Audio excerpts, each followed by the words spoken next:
weird cut. I know that will probably be a weird cut. Sorry if that was a bit, what is my hair doing? Sorry if that was a bit, um, what do you call it? Um, Messy. That's the word. Sorry if that was, a bit messy and jumbled and all over the place. I didn't get time because I only realized, like, 2 days ago it was the thing. And the thing that I'm about to tell you, and you probably don't care, you can skip, you can leave this now if you just want to hear that or whatever. But it's mad.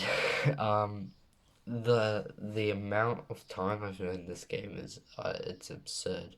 6 years I've known the Five Nights at Freddy's franchise. I'm not gonna call it whatever the people call it, FNAF, because it makes me sound like a bit of a numped. Um, you know, it's been a long time I've known this game, and it's just mad that for 6 years there's been 7 games, another one coming out, a film was coming out. There's been 12 books. 12. I googled that yesterday. I was like, how many books are there so I can do this? I don't have a script or anything. I'm always looking up and down, but that's the sheet music I'm looking at. I'm very distracted. I'm like, huh. Yeah. That is because the person who made this game, this was like his last chance. I said that very American. This was his last chance of a career that he was doing. All of his other games weren't doing well. And then he just created this game where you sit in a room and then, hello, I've got cats. This guy sat in a room and he was just, you know what, let's put a guy in a room, these robots come chasing at him, and you have to survive. And it was such a weird concept, but it changed the horror game industry, and it was a very big inspiration for me. Because I was at school one day and people were talking about it, and I was like, "What's this game?" And they're like, "Oh, it's blah blah blah. And it's really cool. You should try it." And I had a friend who like lived down the road from me, and she was like, "Oh, let's go to your house." So we went to my house and we had the PC on, and she was like, "Here, I'll find the game." And she was like, "Oh, I'm playing." My brother's watching me like this, and they're both watching me, and I'm just like, "What am I meant to do?" And I got scared, obviously, and I screamed. I think we all screamed. I don't really remember. The memory's very vague, but that was when it hit me that this is a cool game. I didn't play it again ever since because I was too scared and traumatic, Jesus. Yeah, that was the last time I played the first one, and then I started watching people. That's how I found like my inspiration to do this. You know, um, um, Matt Pat, the one who does all the theories about the game. I watch those. I watch all of them all the time just to like get my head around it. Because the timeline, the first game and the second game came out, and the timeline was very simple. It was like, okay, kids being killed. I'm gonna try this. I'm sick. I'm sorry. And a guy killed them, and it's this person. And now it's just a mess and a migraine. But I love the game. I still watch things to this day. Like, even though the game died in 2016 when the fifth one came out, it's still like it's a special place in my heart because that helped me find the inspiration for this.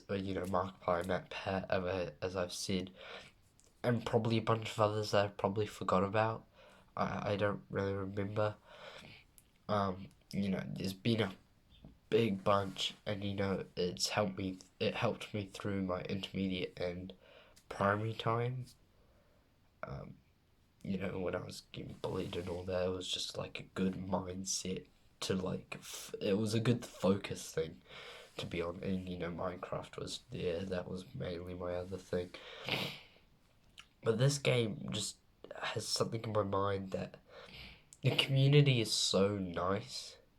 Like, yeah, I'm just gonna call you out as always. Fortnite players, I'm sorry.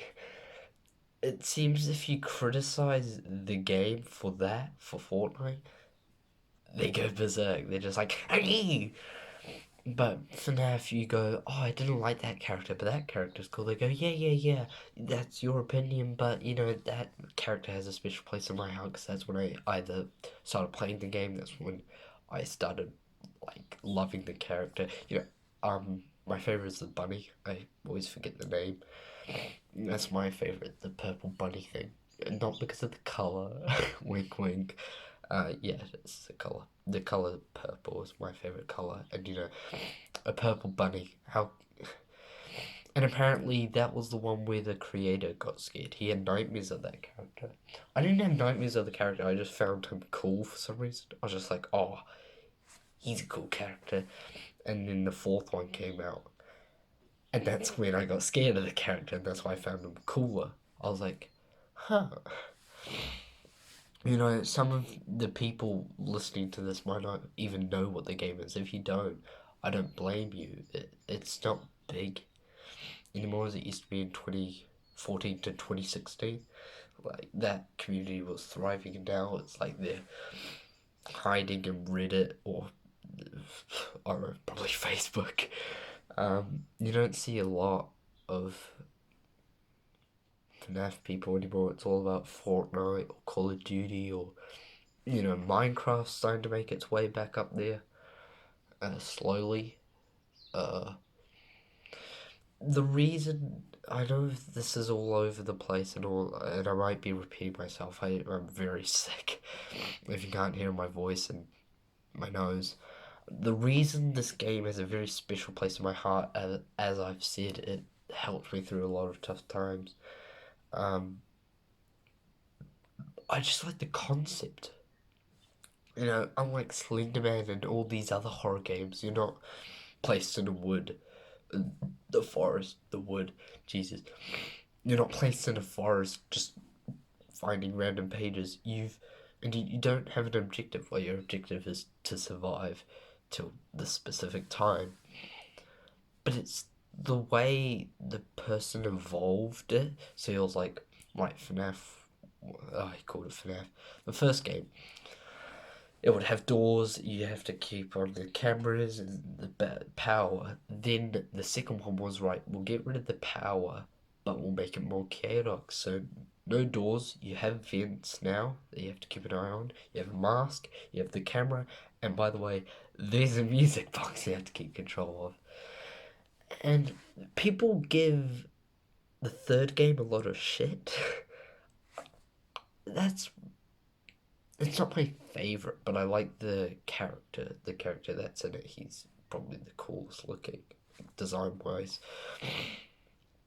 That was a big difference. It was like, oh, now there's hallucinations, and you've got to have this, and the camera and the vents, and then you've got all these other animatronics. I think the problem was there was only one. So it was just like, right, forget about the hallucinations, just worry on this person. It was super easy to get through. But I like how the creator of the game added two endings. So you had the bad ending and the good ending. And then FNAF 4, it was back to FNAF 1 because it did say the final chapter. So he thought he'd do a throwback. He'd be like, oh, I'll take back to the first design of the game. He was like, okay, so closet, no power, just a flashlight. You have to close the doors. By the way, you've got a bed behind you. And there were a bunch of secrets in this game. And that's when the lore and timeline just got thrown out the window, technically, because it was like, right, this guy died. This person is this person. This is not that, but this is that. And all the people went, oh. And then FNAF 5 came out. I think that's probably my favorite game still. Not still, like, FNAF VR is right behind it. But the fifth one came out. And then we got free roam. But we had different things to do. It was like, fix this one. Oh, you're trapped. Try and do what you do. Oh, at the end of the game, you get scooped from your insides, and someone steals your body, which is odd, or something like that. And the sixth one came out. That was the one that hit me the most. The ending. If you haven't seen the ending of the sixth one, and you like FNAF, I suggest you watch it. It's when I first saw it, it was kind of heartbreaking.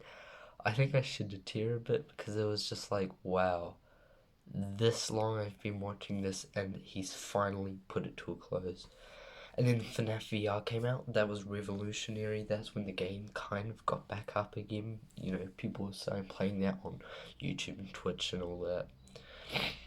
And you know, but I love the game. That's why it's like right beneath 5.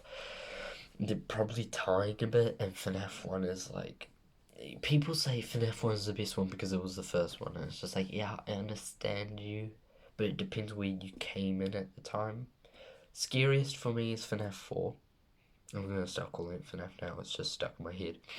Scariest one for me is FNAF 4. Best game is VR. Second best is probably Sister Location, so it's about there. Game where I came in was FNAF 1. I will say the look of FNAF 1 was scarier. You know, I hated how the chicken, I forget their names. I know Freddy, obviously, because that's like the big one. But the chicken, when it would stand in the bathroom and it's just looking at you on the camera, that would freak me out. I have no idea what my hair's doing, I'm so sorry. I was gonna keep this short, you know, that was just the big main thing, but I just have a love for this game. And you know, I don't talk to about my friends and stuff because like they know the game, but I don't think you get where I'm getting. They don't interest the game much. You know, I don't talk to them about the game much. I just keep it in there like, oh my god, what if this is this and blah blah blah. Like I want to say like, oh, this game is cool, but I know they'll just say, what are you, a child? And, I mean, what's wrong with that? I can have my preference and opinion. You know, they can have their preference and opinion. This game changed my life. You know, it changed the horror game industry. It helped me find my inspirations to do this. My hobby. It's not a job yet. Because, you know, I still got school and stuff. It just, it changed a lot. And I still love the game. I still watch videos, and I don't talk to the community because there's no one out in the real world. I mean, like, I go on like subreddits on stuff, and I just go through the post, and people are amazing artists for it. They draw stuff. Best thing I've ever seen. And I watch like the animations people make on YouTube. I watch their animations. They look good. You know, sorry, I've got a very unprofessional. You know, I see them. That made it worse. I see like people writing fan art. Writing fan art? No, what's it called? Fan fiction. Yeah, that's your thing if you want to do that, but that's just. If you like that, it's fine, but not for me. No. Um, you know, the music community that makes music for this game. Like, you know, you have who are they called? Living Tombstone. That was like revolutionary. That's the song I just played. It also helped me find another music person that inspired me to do piano and guitar. Well, not really, because I had a guitar before, I think. No, I didn't. Oh, no, I didn't. I didn't have. I had a piano before this, before the game came out. I don't remember his name, but he does a lot of music. it'll pop back in my mind someday. Yeah, so that game helped me find 3 people that inspired me to do this. MatPat, Markiplier, and that artist. You know, they, of course it's Markiplier, everyone knows that guy. You know, he's big now, and it was just a nice time, 2014 to 2016. You know, now the world is, yeah, I feel sorry, and I pray to the people in Lebanon that is horrible, and the people dealing with, the over in the world. My country, we haven't eliminated it. There's still some people, but we're allowed outside. We're going to school. We got our jobs back. And I just feel sorry for the other people. Sorry, Americans. The protests. I was gonna say a statement, but the statement will probably get me killed. Or gaming. I've got to stay kid friendly. No, this channel is not kid friendly. I may look it. I'm getting off topic, but yeah, I just want to thank Five Nights at Freddy's, the community, and the creator of the game. When the film comes out, I might see it. I'm scared to see it because people think I'm gonna go over 20 minutes. I'm really sorry. People think the creator is doing it for money. He's not. Why would he make a film, make a bunch of books, a bunch of games, all for money, but when he's making the film, he was with Warner Bros. He did a script 3 times. They got rid of him, then Blumhouse took him, and he wrote 2 scripts, and he's finally got a script.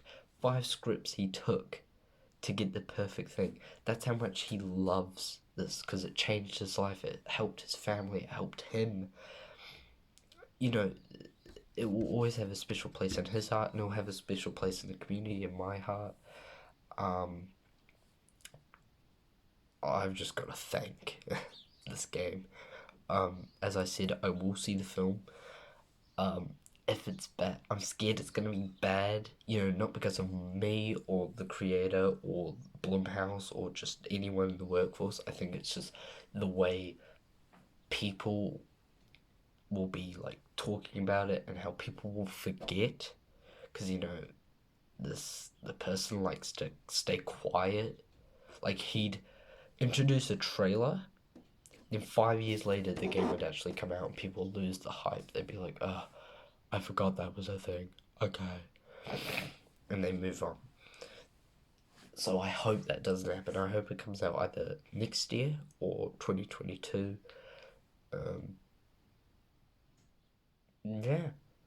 I think that's the brunt of it. So yeah, if you guys want, I will do a tutorial of the song I was playing. Obviously, it's the meme that's going around. But I think it died actually. I don't know. I don't look at memes. I'm not a big meme person.